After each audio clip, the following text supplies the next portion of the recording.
rumuskan balangkah dasar defensif. Pahami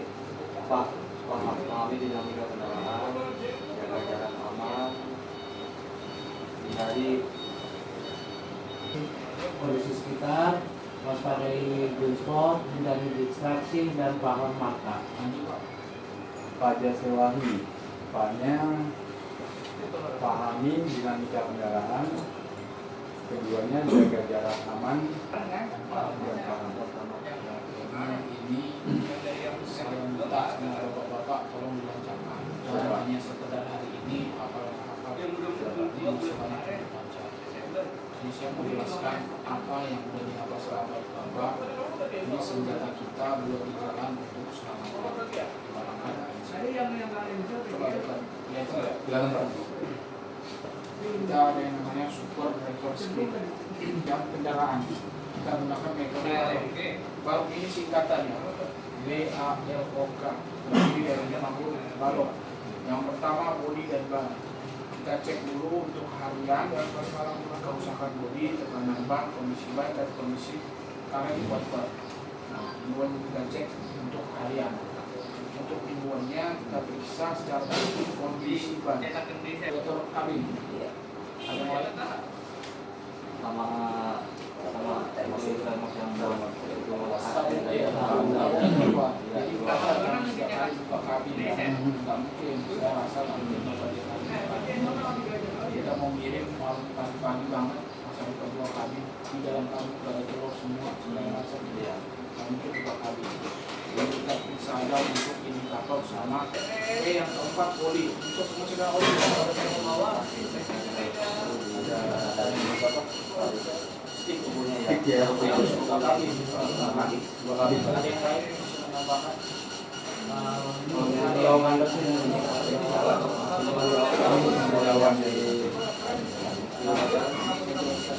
Jadi kalau ya sama ribuan beda. Sama seperti yang saya bilang tadi, yang apa itu tadi. Kalau untuk hariannya cukup kita periksa indikator yang pertama. Yang kedua periksa tetesan atau kebocoran dari bawah mesin. Cukup itu aja Pak, tidak ada rembes. Biasanya kan kalau bocor rembes atau ada tetesan berkurang. Nah, jadi kalau untuk mingguan baru kita cek buka kabin, cek dari sticknya.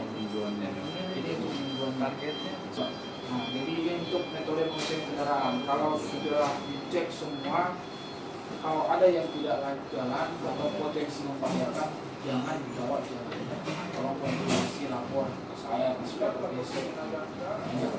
Ya, jadi jangan bawa paksain. Kalau misalkan mereka nggak lapor, jangan dipaksain. Banyak yang perlu kelihatan potensi bahaya dipaksakan. Kalau tidak ada yang menyuruh, bapak memaksakan diri sendiri, mengambil keputusan sendiri, jauh-jauh terjadi apa-apa di jalan, bapak sendiri yang mengambil. Makanya kita lakukan di sini. Kalau untuk ini ada yang kendara, tolong diajukan di Verify, bicara bagaimana cara ngajunya nanti lagi di sana. Paham sampai sini Pak? Paham Pak. Ada yang bicarakan nggak? Paham. Dulu Pak. Saya tanya bapak apa yang penting? Paham nggak paham? Sedangkan kita hafal, kita paham belum tentu ada jawabannya kita semangat. Betul. Jadi bisa menjelaskan defensive braking. Apa sih defensive braking ini? Perilaku pengemudi yang menerapkan metode safety sehingga mampu mengidentifikasi bahaya dengan mengambil resiko yang paling rendah. Tolong dipahami ya. Defensive braking, perilaku kita mengemudi. Tujuannya apa? Yang pertama agar tidak terjadi penyebab. Yang kedua agar tidak terjadi pemicu kecelakaan. Dan yang terakhir agar tidak terlibat dalam kecelakaan. Jadi ada 3 tujuannya Pak. Penyebab sama pemicu apa bedanya?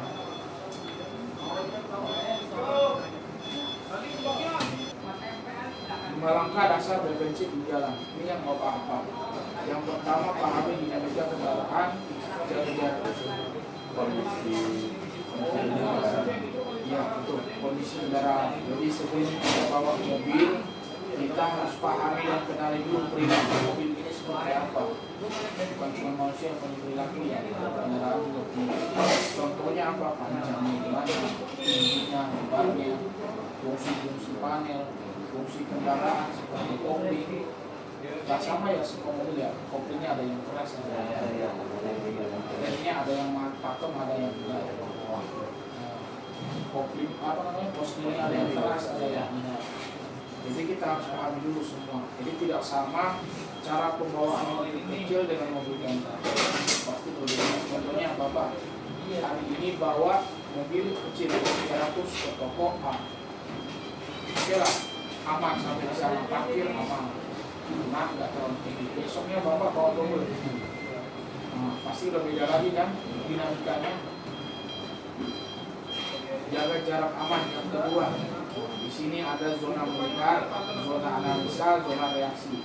Ini kesempatan kita sebelum mengambil tindakan, kita punya dua kesempatan. Pertama zona melihat. Zona melihat ini pandangan jauh ke depan.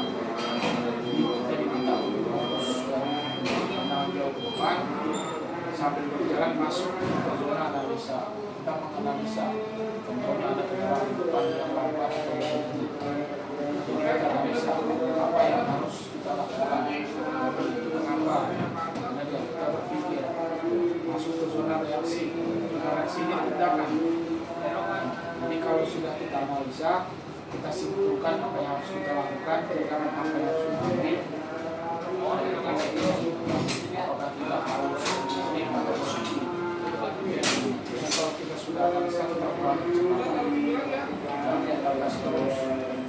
Kita tahu di depan ada persimpangan, kita tahu ada persimpangan, masih kita gas terus. Untuk jarak aman, kita menggunakan yang pertama metode sesuai dengan kecepatan. Kalau kecepatannya 30, jarak aman 30. Ini jarak aman, jarak minimal setengahnya. Berarti kalau kecepatan 55, jarak aman 55. Sesuai dengan angka kecepatan. Pak Pardemuan, kalau kecepatan 25, jarak aman berapa? 25. Minimalnya 10. Minimalnya setengahnya. Kalau 10 masih terlalu dekat. Ya. Kalau Pak Rusman, kalau kecepatan 39, jarak aman 39. jarak aman berapa? 39. Jarak minimal? Jarak minimalnya 20-15 lah. Kalau Pak siapa namanya? Pak Asri ya? pasti. Kalau kecepatan 55, jarak aman berapa? 55. Sesuai dengan kecepatan. Paham ya Pak ya? Paham, Pak. Jadi sebenarnya ini Pak, saya mengasih materi teori. Jadi yang menjalankan Bapak di jalan, sesuaikan lagi dengan kondisi di jalan. Kalau udah tahu jalan sempit, Bapak jangan paksain jalan kencang. Kalau udah jalan ramai, kurang kecepatan. Jadi jarak aman ini sesuai dengan kecepatan, jarak minimal setengahnya. Kalau makan Bapak berat, jalanan hujan, licin, remnya nggak pakem, jangan pakai jarak minimal, pakai jarak aman. Karena kita tidak tahu di depan banyak hal-hal yang tidak bisa kita duga yang menyebabkan terjadinya insiden. Contohnya apa? Ledakan, apa di jalan alam. Terus ada orang tiba-tiba nyali. Di luar nalar kan, kalau kita mah kelihatannya kosong, aman, enak, anteng. Kita gas untuk kecepatan 60. Kalau tiba-tibanya ada di depan orang tiba-tiba terjatuh atau apa lagi, bisa kita langsung berhenti. Fungsinya apa sih?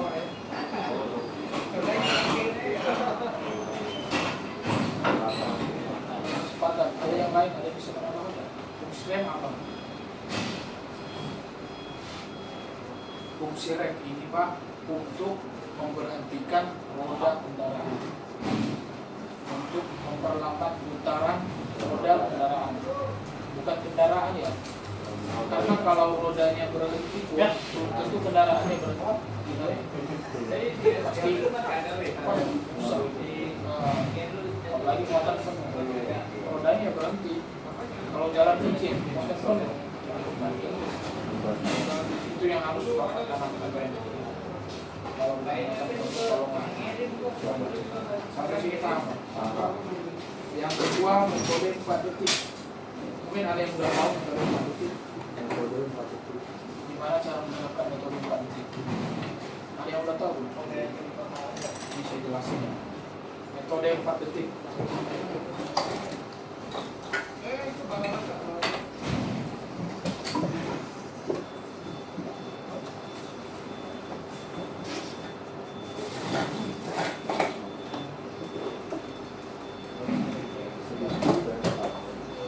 Metode 4 detik ini kita menghitung sampai 4 detik menggunakan metode 4 detik dan benda mati di pinggir jalan. Apa aja contoh benda mati di pinggir jalan yang sering kita temui? Pohon bisa, pohon apa lagi? Trotoar bisa, tiang listrik, tiang lampu, banyak ya. Sekarang kita menggunakan metode 4 detik. Tolong fokus 4 detik. Cara menghitung 4 detik, coba Bapak hitung 4 detik. 3, 4. Benar nggak? Kayak gitu. Ya. Nanti gimana? Nah, ada jedanya ya? Oh, ada. Jadi kalau itu Bapak menghitung itu bukan detik. Ini saya betul bukan 1, 2, 3, 4. Ada jedanya. Iya. Mana Pak? Cara menghitung 4 detik coba. Nah, itu ya, paham ya? Tambah. Itu 4 detik. Oh, metode 4 detik. Nah, ini Pak Rusman bawa mobil engkel. Ini benda mati. Contohnya benda mati apa tadi? Pohon ya. Pohon. Pak Rusman dengan pohon benda mati. Ini Pak Asri. Pak Asri harus bisa menggunakan metode 4 detik. Ini Pak Asri, ini Pak Rusman. Bapak Asri melihat di sebelah ada pohon. Oh, tidak ada pohon. Mana tadinya? Di saat Pak Rusman mau melewati pohon, baru ini pohon Pak Rusman baru aja melewati. Di situ kan kita menghitung 4 detik. Coba Pak Asri, ini sambil berjalan ya. Nanti Pak Rusman, ini Pak Rusman, pohon saat dia baru melewati, baru dapat sampai pohon. Coba saya tes. Lihat fokus. Hitung. Pelan. Ini pas dia baru melewati. Oh. Paham ya? Coba.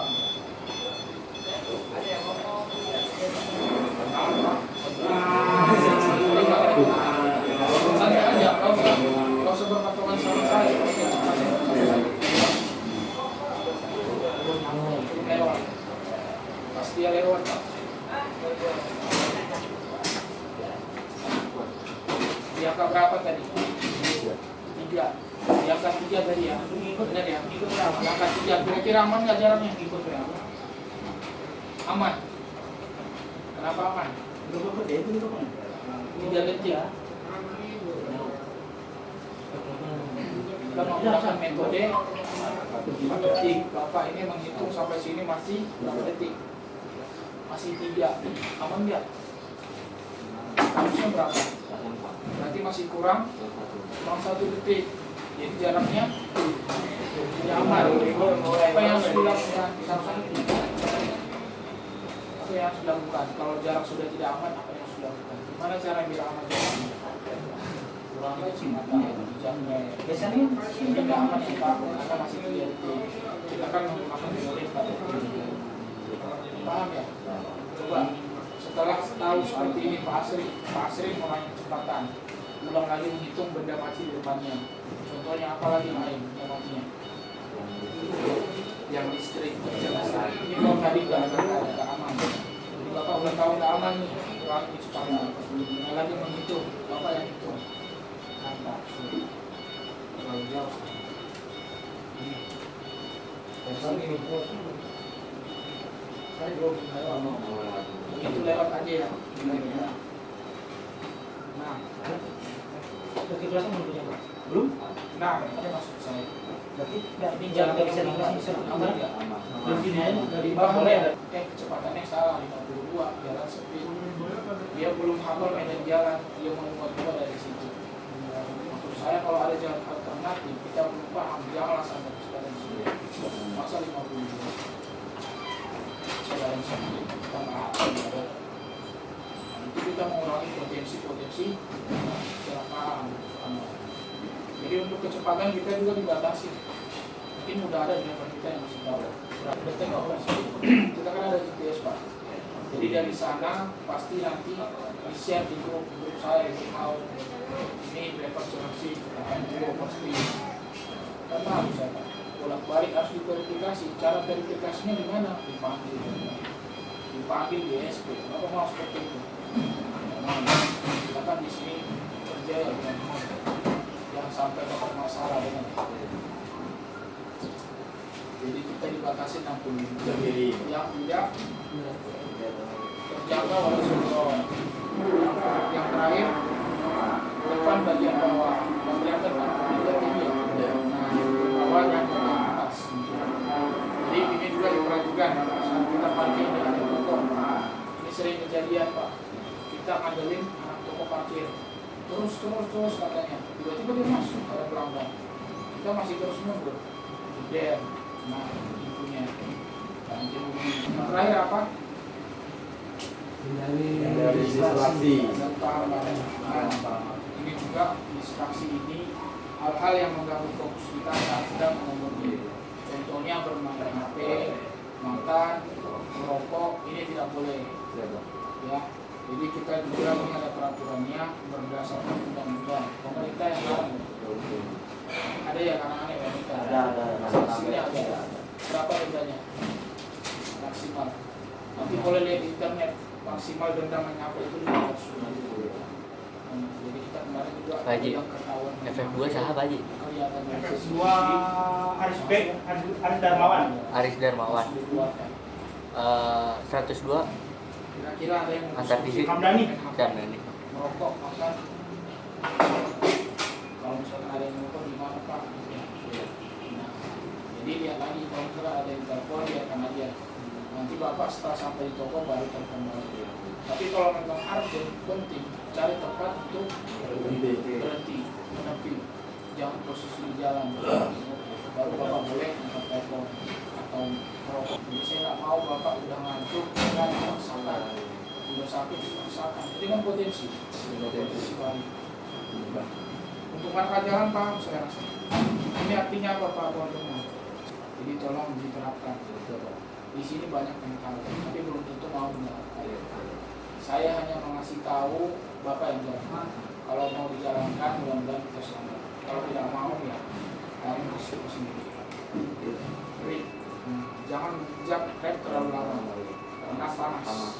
Bisa jadi jebol. Ya, paham ya sampai sini ya. Jadi Bapak sudah paham, saklar wajib dipahami, dijiwai dan dijaga. Peduli, saya peduli, niat berdoa berupaya secara konsisten dan komitmen mengemudi dengan cara yang aman, keselamatan, harga diri yang paling utama. Ini pelopor teladan bagi orang banyak serta menjadi kebanggaan keluarga, pimpinan, perusahaan, masyarakat dan bangsa negara.